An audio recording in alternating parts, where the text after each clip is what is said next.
Добрый день, мои дорогие! Добро пожаловать ко мне на кухню. Сегодня буду печь шоколадный пирог. Рецептов шоколадных пирогов у меня не просто много, а очень много разных. Причем есть рецепты, которые я один раз испекла и забыла. Есть рецепты, которые пеку, так, иногда, изредка, для разнообразия. А есть любимые рецепты, к которым я постоянно обращаюсь. Вот этот рецепт один из самых-самых любимых. За что я его люблю? Во-первых, за то, что пирог получается очень вкусным. Он нежный, мягкий, сочный. Ни в коем случае не мокрый и даже не такой по текстуре, как ковришка. Он именно сочный, не сухой. Во-вторых, за то, что рецепт очень-очень простой. Он просто элементарный, готовится в мгновение ока. А еще люблю рецепт за то, что он универсальный. На его основе можно испечь не только шоколадный пирог, можно испечь пирог без добавления какао-порошка, можно испечь кексы, можно испечь даже коржи для торта. Давайте готовить. Для рецепта нам понадобится 4 средних куриных яйца. Все остальные ингредиенты мы будем отмерять мерным стаканчиком. Понадобится стаканчик объемом 200-250 мл. У меня стаканчик объемом 200 мл, поэтому я взяла средние мелкие куриные яйца. Если вы возьмете стакан объемом 250 мл, то в этом случае возьмите 4 крупных куриных яйца. Все остальные ингредиенты берите по рецепту. Главное, чтобы вы все ингредиенты отмеряли одним мерным стаканом. И попутно для тех, кому удобно ориентироваться не на объем, а на вес ингредиентов, я скажу, сколько я всего взяла в граммах. Хотя обычно в этом рецепте я ничего не взвешиваю, я здесь все отмеряю стаканчиком. Рецепт очень простой, и в этом случае это вполне допустимо. Для рецепта нам понадобится 2 стакана муки. У меня в каждом стакане поместилось по 120 граммов муки, то есть всего я взяла 240 граммов. Муку добавляем в пакетик разрыхлителя. Вес пакетика 10 граммов. Все тщательно размешиваем, чтобы разрыхлитель равномерно распределился по объему и при выпечке наш пирог поднимался ровно. А затем просеиваем. Понадобится стакан молока и стакан растительного масла. Растительное масло выбирайте рафинированное, дезодорированное, то есть без вкуса и запаха. Я обычно готовлю с растительным маслом олейна. Это растительное масло российского производства, качественное и полезное. 2 стакана сахара, треть стакана какао-порошка. Я на этот раз взяла 30 граммов. И пакетик ванильного сахара. Вес пакетика 8 граммов. Какао-порошка и сахар в этом рецепте можно взять по вкусу. Сахара можно взять от 1 до 2 стаканов. Я готовила с 1 стаканом сахара и с 2 стаканами сахара. В любом случае получается вкусно. Я на этот раз взяла 2 неполных стакана.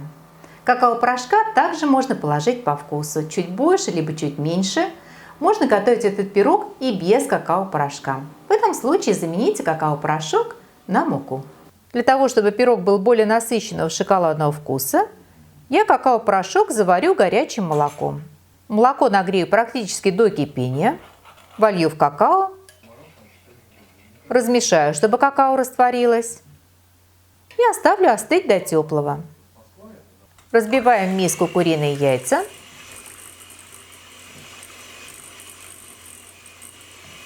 Всыпаем ванильный сахар. У меня ванильный сахар темный, поскольку он с натуральной ванилью. И постепенно несколько приемов добавим сахар. Сахара можно положить по вкусу. Можно взять 1 стакан сахара, можно взять 2 полных стакана. Я на этот раз взяла 2 неполных стакана сахара. Общим весом 300 граммов. Несколько приемов добавим растительное масло.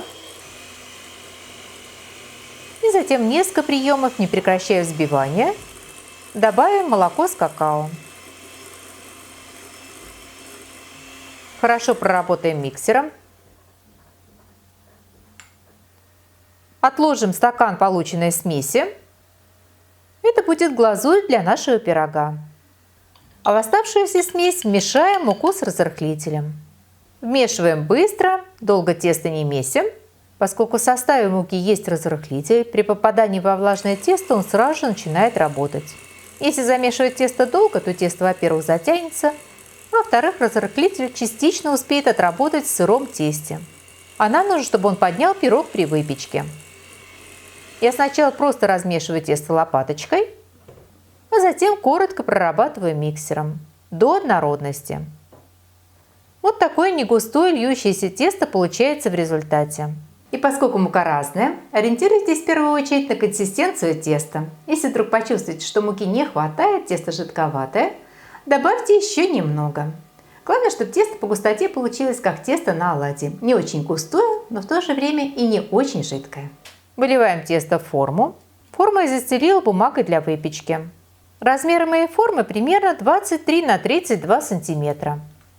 И ставим пирог в предварительно разогретую до 180 градусов Цельсия духовку. Печется пирог примерно 35-40 минут. Готовность определяем либо легким надавливанием на середину, палец не должен проваливаться, а также при помощи деревянной палочки. Из центра пирога она должна выходить чистой, без следов теста. Отложенное тесто перемешиваем, чтобы оно было однородным, без расслоения. И аккуратно выливаем на наш свежеиспеченный пирог. Распределяем по всей поверхности пирога и ставим пирог еще на 5 минут в духовку, чтобы глазурь схватилась. Свежеиспеченный пирог перекладываем на решетку и в таком виде даем остыть. Готовить этот пирог можно и без заливки. В этом случае возьмите муки немного больше. Не 2 стакана, а 2,5 стакана. И наш пирог готов. Он получается очень мягким, нежным и очень вкусным.